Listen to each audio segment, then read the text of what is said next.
ఏడవ తరగతి రెండవ పాఠం నాయనమ్మ. బొమ్మను చూడండి, ఆలోచించండి, మాట్లాడండి. దీని కింద 4 ప్రశ్నలు ఇవ్వటం జరిగింది.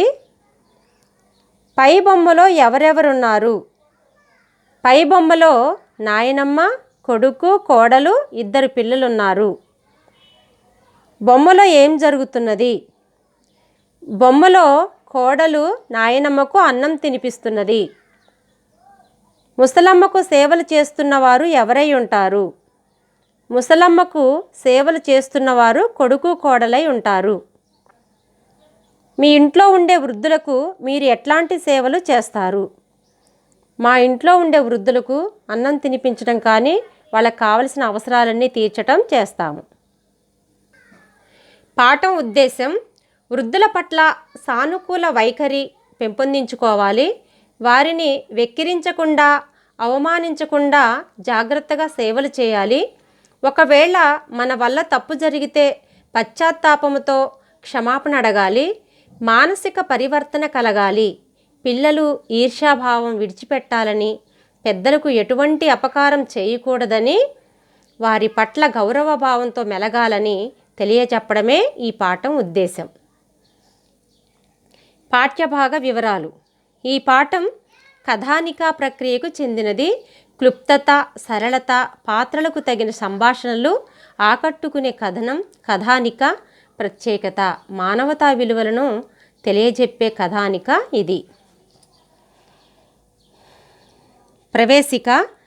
కాలాలు మారినా, ఏళ్లు గడిచినా భారతదేశంలో ఇప్పటికీ కుటుంబ వ్యవస్థ నిలిచి ఉన్నది.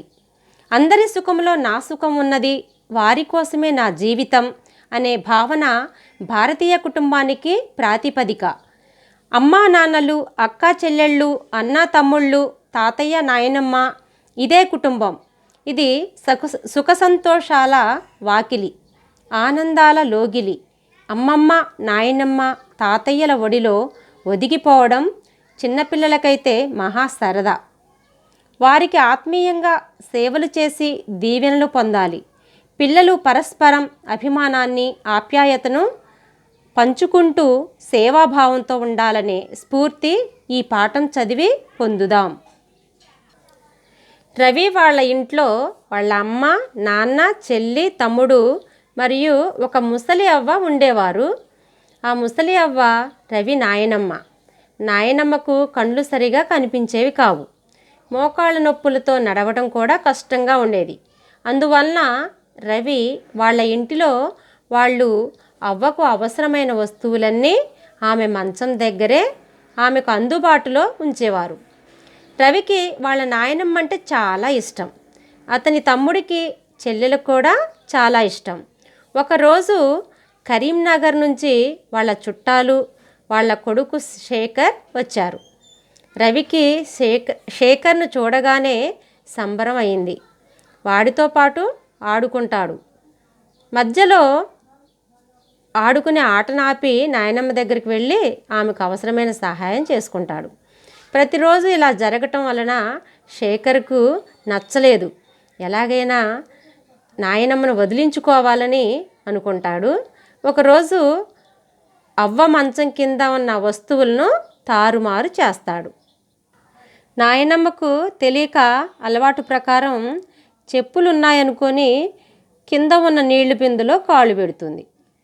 కింద పడిపోతుంది. ఆమె బాధతో పెద్దగా అరుస్తుంది. వెంటనే అందరూ ఆందోళన పడుతూ నాయనమ్మను పైకి లేపి మంచం మీద పడుకోబెడతారు. డాక్టర్ వచ్చి పరీక్షలు చేసి నాయనమ్మ తొడ ఎముక ఇరిగిందని ఆపరేషన్ చేయాలన్నారు. నాయనమ్మ నెల రోజులు దవాఖానాలోనే ఉన్నది. అందరూ కూడా ఆమెకు తొందరగా నయం కావాలని దేవునికి మొక్కుకున్నారు. కొన్ని రోజుల తర్వాత నాయనమ్మను ఇంటికి తీసుకువచ్చారు. నాయనమ్మ కాలుకు కట్టుతో మంచం మీదనే ఉండిపోయింది. శేఖర్కు నాయనమ్మను చూస్తే దుఃఖం వచ్చింది. ఆమె దగ్గర పోయి ఆమెనే చూసుకుంటూ కూర్చునేవాడు. నాయనమ్మ రవిని చూసినట్లుగానే శేఖర్ను కూడా ప్రేమగా చూడసాగింది. నాయనమ్మ తనను ప్రేమగా చూసిన కొద్దీ శేఖర్కు తాను చేసిన తప్పు గుర్తుకొచ్చి ఏడుపు వచ్చేది. ఆ ఏడుపు నుండి ఎట్లా తప్పించుకోవాలా అతనికి తెలవలేదు. ఒకరోజు ఇంట్లో ఎవరూ లేనప్పుడు నాయనమ్మ ఒడిలో తలవాల్చి ఏడ్చాడు శేఖర్. ఏమైంది అడిగింది నాయనమ్మ. నాయనమ్మ, నీ మీద కోపంతోని చెప్పుల స్థానంలో బిందెని పెట్టింది నేనే అని ఏడ్చాడు. నాయనమ్మ ఏమనలేదు. నాయనమ్మ, నాకు రవితోని ఆడుకోవాలంటే బాగా ఇష్టం, కానీ రవి ఎప్పుడూ నీతోనే ఉంటున్నాడు. నాకు కోపం వచ్చింది, అందుకే అట్లా చేసినా అని చెప్పాడు. నాయనమ్మ శేఖర్ని దగ్గరకు తీసుకుంది. అతని కన్నీళ్లు తుడిచి నవ్వింది. నాయనమ్మ నవ్వగానే శేఖర్ ఏడవటం ఆపాడు. అంతా మంచే జరిగిందిరా. నేను కష్టపడటం చూసి నీలో మార్పు వచ్చింది. రవి నాతోనే ఉండడంతో నీకు నా మీద ఈర్ష్య కలిగింది. ఇప్పుడు ఆ ఈర్ష్య పోయింది. ఈర్ష్య అనేది మనిషి మనసుకు విషం వంటిది. నువ్వింకా అందరితో కలిసి ఆడుకో, సంతోషంగా ఉండు అంటూ శేఖర్ వీపు మీద తన అరచేత్తో రాస్తూ ఓదార్చింది.